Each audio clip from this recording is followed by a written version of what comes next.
ladies and gentlemen, and welcome to the War Room. My name is Brian, and today we're going to be trekking into some uncovered territory, for me at least, because I don't watch a lot of anime, is what I'm trying to say. Anime, for me, is like, I don't even know how to describe it. It's one of those things I just never got into, right? So it's like, anime, phew, right over my head. So I never even watched anything like One Piece or Naruto, which is funny because we're actually covering a Naruto character in this episode, so bear in mind with me. If I sound like I'm talking out of my ass, most of the time it's because I'm doing that, but at least I have references. So, I try to be factual, but if I get anything wrong, as always, feel free to correct me in the comments down below, but I'm especially giving you guys free rein to rip my ass apart if I get anything wrong with anime, because I am not initiated. Alright, so regarding today, I was having a bit of a tough time trying to match up this particular character with another character, because I wanted to do Black Panther at least relatively close to the Black Panther hype.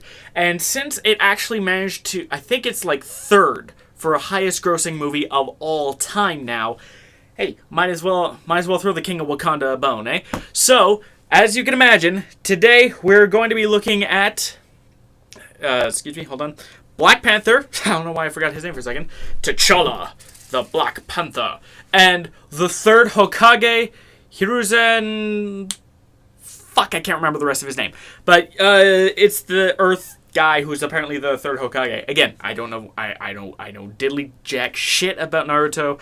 I apologize. So we're gonna start with something I'm more familiar with, which is Marvel, before I go into the deep end of anime.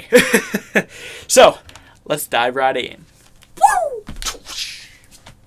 All right. So Black Panther. By now, everybody knows who the hell Black Panther is, and if you don't know, how have you not seen this movie? Anywho, but in the comics, Black Panther has actually been around for a very long time, actually showing up as a pseudo-antagonist to the Fantastic Four, way back in the 70s, before he kind of became an ally with them. That fight that he had with the Fantastic Four way back when was just to test himself against the Fantastic Four. And he handles himself quite well, I'll say that. But since then, Black Panther has shown to be quite a powerful character.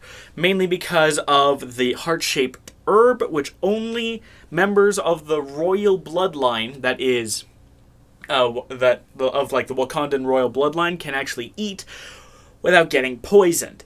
And it revitalizes and strengthens the consumer, that as long as, again, they're of royal lineage like T'Challa, to become a mighty warrior capable of some incredible feats of strength. I have my references on my phone, so we're going to just dive right in and have a look. So, for instance, one of the feats of, a classic feat of strength is just holding a guy up with one hand. This is a totally classic feat of strength that you see a lot of super strong characters do. Superman, Black Panther, Alex Mercer, you see them all do this. And it shows because usually when you need to lift a 150 to 200 pound object, you usually need to have two hands in order to lift them up. Usually, people don't grab people by their throats and lift them off the ground in order to get their point across, but if you're a superhero, you can do that anywho. And other things that Black Panther is known to be capable of is due to the Panther spirit and the heart-shaped herb and all this, and the suit, which we'll get into later on, he's capable of doing amazing feats of agility, like leaping across an entire opera auditorium to take out an assassin. That, by the way, it's insane. Like, if you've ever been inside of, a decent-sized, orchestra symposium or dance stage type thing or theater or anything like that, you know that it's you tend to fit 40, 50 people across, just standing here like this, alongside some spaces for corridors and for space for walking and stuff. So jumping across what's 30, 40, 50 feet is quite an impressive feat and shows Black Panther's strength in his ability to jump off of stuff. And in the older comics, like older comics, like look at these scans. They look just about as old as the comics are. But they've shown everything from him wrestling lions to actually killing a 20-foot crocodile. Now, 20-foot crocs are not very common in Africa. The closest I was able to find that for a crocodile species that generally gets to that size is the saltwater crocodile of Australia. Now, some Nile crocs do get to be about that size, including the legendary Gustav. But rocking this saltwater crocodile's weight of approximately 3,000 pounds, the fact that not only was Black Panther able to keep up with, but wrestle and kill a 20-foot croc by himself shows that this Panther does not back down. Another thing to keep in mind, of course, is how intelligent he is. Now, this is where things kind of get interesting, because statements and feats are not necessarily the same thing. Feats, you can see, you can verify, you can double check quite easily just by watching them. Like, Evel Knievel jumped 20 school buses at Caesar's Palace. You can verify that. I don't think that was the exact stunt, but you get the idea. You could hear some crazy thing that Evel Knievel did this crazy stunt. Really? Can I see it? Sure. Watch the video. But statements are a little bit harder because you have to find the evidence to back up statements. Like here, where Black Panther says that he is the 8th smartest person in the world, correcting Spider-Man's guess of 9th. So, by the way, that's still stupid smart, T'Challa. But one of the things that helps encompass his intelligence is what I like to call Batmaning your way through a problem. Because any Batman fanboy, or anybody who has ever tried to get into a discussion with a Batman fanboy knows the classic Deus Ex Machina that Batman is capable of, prep time. That's the infamous thing that I tend to try to eliminate from the war room as a factor. I try to keep it as close to a spontaneous fight as possible. So prep time I usually take out of the equation, but it's still worth mentioning because this shows how smart somebody is and how crafty they are and how able they are to think about problems and try to solve them. Case in point, T'Challa managed to create a contingency plan for Iron Man, as Iron Man did for T'Challa, but T'Challa won. So his contingency plan seems to have been a little more clever than Tony's. But he has also, believe it or not, created a contingency plan for Galactus. Now, Galactus is interesting because he's a being from before the universe was created who hatched out of a cosmic egg, and in order to survive has to consume the life forces of planets. This guy is like Brainiac, except instead of collecting worlds, he's eating worlds. So the fact that not only did Black Panther manage to create a contingency plan for this guy, but it also involved a brand new field of science that he invented called shadow physics, which is apparently a combination of alchemy and quantum physics. Good God, I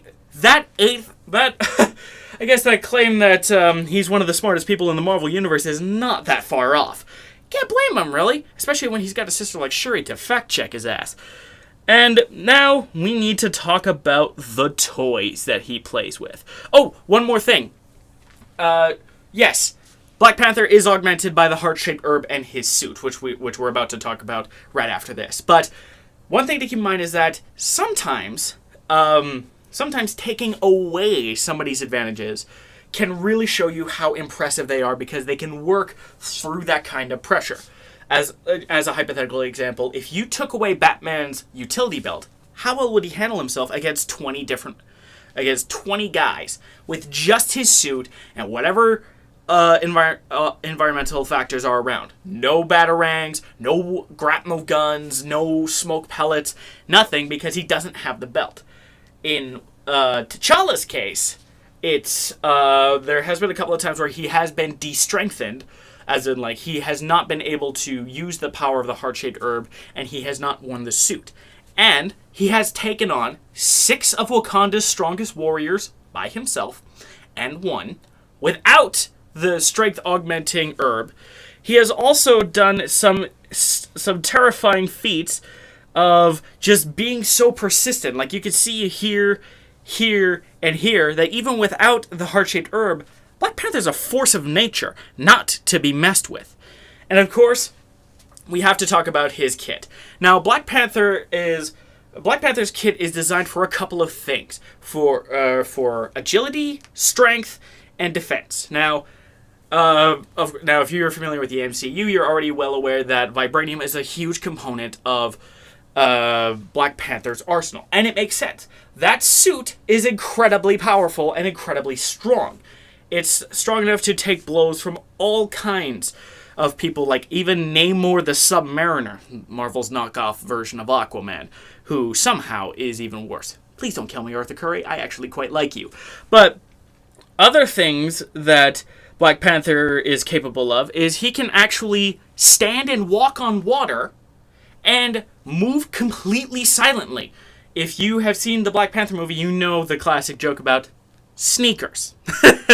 But that is actually quite an apt name because they can move, with these, Black Panther can move completely silently, 100% silently, without being detected, as well as having some interesting feats like redirect momentum via his suit, like when Hulk threw a car at him and he drained the momentum out of the car so it barely had any impact on him. And, again, stand on water. This guy's literally just standing there like, hey, Namor, you want to talk for a minute? But another key component of his arsenal is Black Panther's anti-metal claws. Now, as far as I know, this wasn't really talked about in the movie, so I'll bring you up to speed in the comics. In the comics, Black Panther's claws are made out of a material known as anti-metal, which is capable of carving through any metallic substance by literally breaking down metallic compounds with incredible ease. Like, he could use it, combined with his strength, to tear open a metal wall with ease, and basically just say fuck you to anything that's made out of metal, even, if I recall, being able to damage Captain America's shield at one point. Hopefully I put a reference in there and I don't forget like a loon. But that's basically about it for Black Panther, alongside with several interesting side tidbits that I'll hopefully put here, here, and here. Black Panther's generally a very strong, very powerful combatant with a lot going for him. Great tech, great strength, and great fighting prowess, along with a very powerful brain. So, we're about to jump into the world of unfamiliarity for the next little while, and talk about the Third Hokage of the Naruto series. This is going to be quite interesting indeed. Right, so some of you might be wondering, well, if you know so little about anime, why did you pick an anime fighter for this? In truth, it was because I didn't know who to pit against Black Panther. Honestly, I was having such a devil of a time trying to think of somebody to pair up with Black Panther, and I decided to try to steer away from the DC lore for a little bit because my first 3 episodes, back to back to back, were DC characters. So I was like, hey, let's try and steer away from DC for a second and try and branch out. Like, the next episode actually will branch out because it'll be not DC nor Marvel, and it'll be a grand time, but we'll get to that later. But I was shopping around, and I actually asked a few of my friends who would be a good match for Black Panther. And after some time, somebody has suggested quite a few Naruto characters to me. Actually, originally, this episode was going to be Black Panther versus Kakashi. But upon a little further discussion and looking into things and watching stuff, I've decided instead to roll with the Third Hokage, Hiruzen Saratobi. Forgive me if I'm saying that wrong. Japanese is not my strong suit. But I've decided, I thought I'd read up a little bit on Hiruzen Saratobi, or I guess I'll just call him the Third Hokage, because I can actually say that without sounding like I might be talking out of my ass. And kind of to kind of familiarize myself at least a little bit more by reading it from the Naruto Wikia. I know, not the best source in the world, but what can I do? I'm trying to familiarize myself while I'm recording, so impromptu stuff. So, that being said, who is this guy? Hiruzen Saratobi is the Third Hokage, which I do not exactly know much about how the whole Hokage thing works, but all I know is the super mega ultra basic understanding is that they're the head of their ninja villages, essentially. Kind of like how Wakanda has the king in T'Challa. So it kind of makes sense. These guys are their leaders of their respective settlements, which is quite cool. It's almost king versus king, except the third Hokage, as far as I know, isn't a king. But one thing that is worth noting about our boy Hiruzen, again, reading from this so that I can keep in mind, is that, so I can read off this sort of stuff, is Hiruzen, like every ninja in the Naruto series, except for I think a couple of them, because I heard Rock Lee doesn't use chakra. I could be completely wrong. Please, if I'm wrong, let me know. I've been wrong before.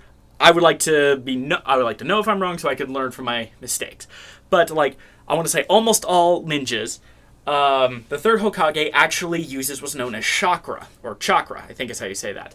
Now, chakra, from my understanding, is this spiritual energy that originally came from something known as the God Trees, which a human ate the fruit, got the power of the chakra, spread the knowledge, and eventually it turned into ninjutsu.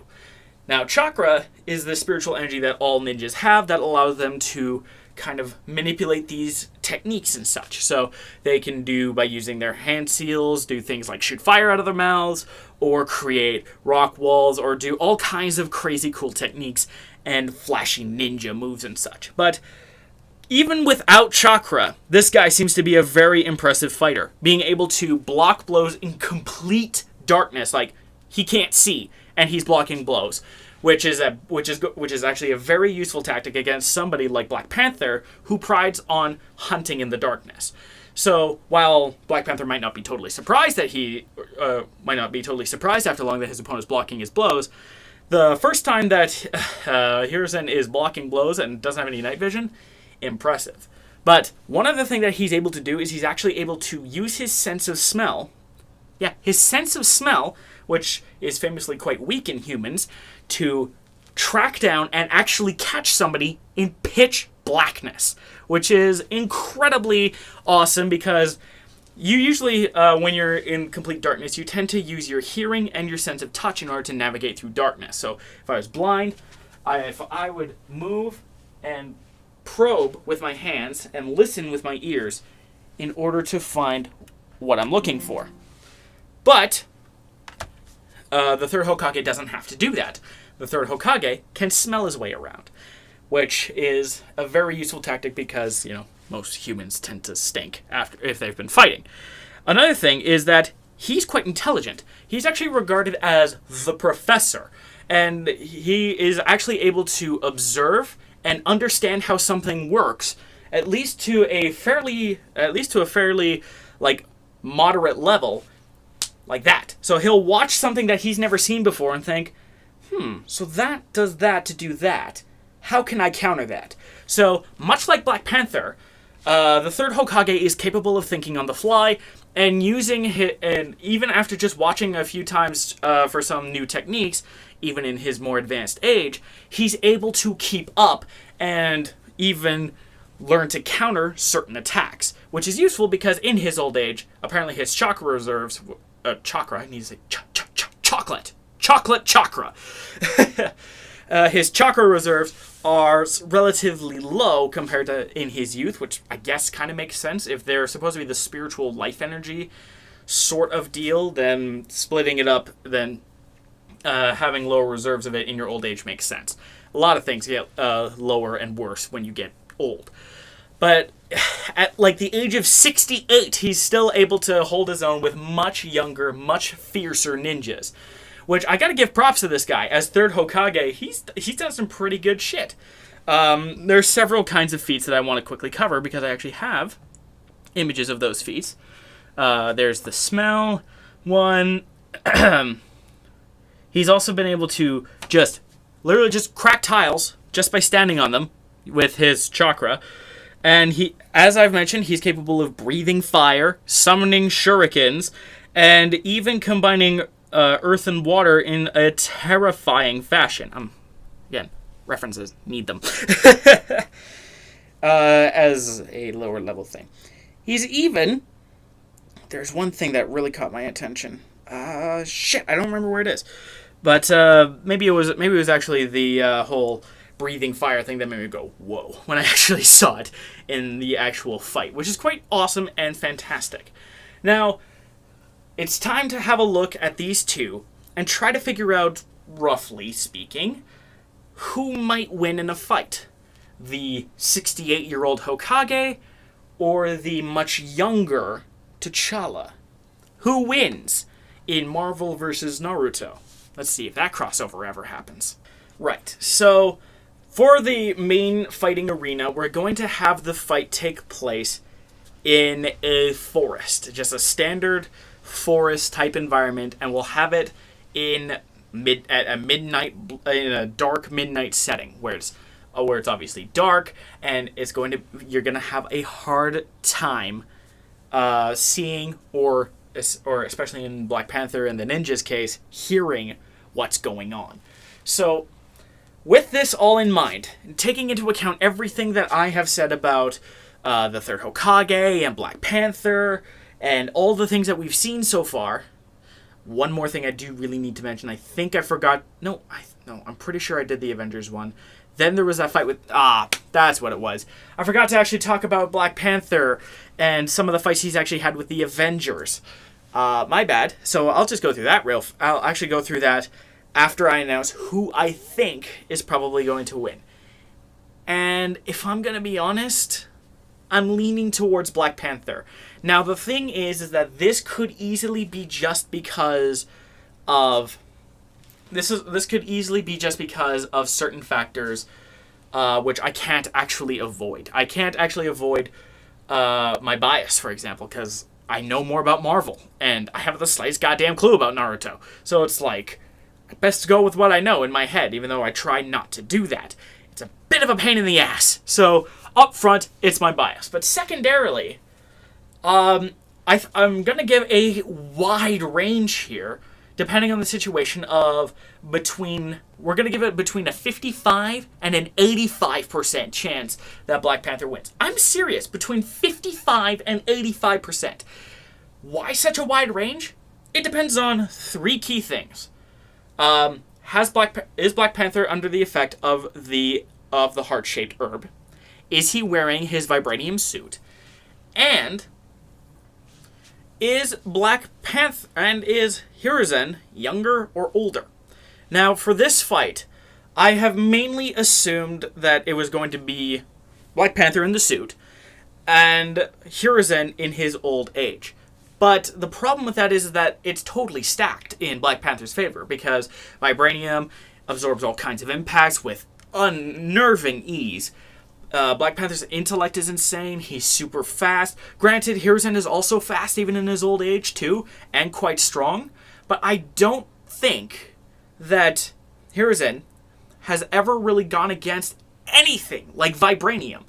And with somebody as intelligent as T'Challa, in what's essentially an invincibility suit for all intents and purposes, this suit, remember, can rob momentum out of strikes, no problem. He stopped a car from having any kind of momentum that was chucked at him by the Hulk. So having this guy in his suit, which in his suit he's been able to take on the likes of the Avengers and completely manhandle Captain America, it's a really tough call for me to say that Hiruzen has much more than a 15% chance of winning if he's wearing the suit. But if he isn't wearing the suit, then the odds start to kind of even out. Which, like, if he has the suit but is under the influence of the heart-shaped herb, I kind of see it being closer to a 70% chance that Black Panther is going to win, maybe 65. There's definitely a better chance of Hiruzen to win, but I'm pretty sure Black Panther still has this. Now, if Black Panther did not have the heart-shaped herb and was relying on just pure, raw human strength and skill, this is where Hiruzen really can start to tip the advantage, because Hiruzen has access to chakra, and chakra allows him to do shit like breathe fire and control water. Something that Black Panther will inevitably be smart enough to try and adjust to, but because he is human, it's really gonna hurt when you get a rock that is lobbed at and hits you in the face. So there's three main sorts of scenarios that you can go with here. A damn near 50-50 if Black Panther and Hiruzen if Black Panther does not have the heart-shaped herb or the suit. If he has a heart-shaped herb but not the suit, it comes to around 65 to 70% chance. And if he has the suit on, it's an 85% chance. Black Panther's just definitely got a good chance of taking out Hiruzen. But that's just my opinion. What do you guys think? Based on what you guys know, and if you're a Naruto fan, your input is especially valuable because I know next to nothing. I've said this several times already, but I can't stress this enough. I know next to jack shit about Naruto and anime stuff in general. That's one of the main reasons why I haven't done Goku versus Superman. The other reason is because that is a hot tank of water that I don't want to swim in right now. Although as a joke, I kind of suggested one time that Superman should be in Dragon Ball FighterZ as DLC. Never gonna happen, but I mean, if you could get the Teenage Mutant Ninja Turtles and Injustice, who the fuck knows, right? So, I want to know what you guys think. Do you think Hiruzen has a better chance than Black Panther? What sort of factors what sort of things would you factor into this sort of fight? And what would you really want to, what fights do you want to see? Please leave your comments below. And if you happen to know me on Facebook, I'm not going to say anything about where I am on Facebook because I don't have a Chamber of the Wraith page on Facebook yet. Should get on that, actually. But if you find me on Chamber of the Wraith's Facebook page in the future, or if you comment on this video below some fights that you want to see, one rule, please try to make it as even as you can think. I don't want to have it be Goku versus Totodile. That is just not going to work. So, bearing that in mind, DFTBA, your next combatants will be announced now! Long time no see. Don't you think you've seen enough? I've got that lightning inside me, son of a god. I'm like a titan that's rising, oh, just you watch. I'm stepping into fate. There is no time to waste.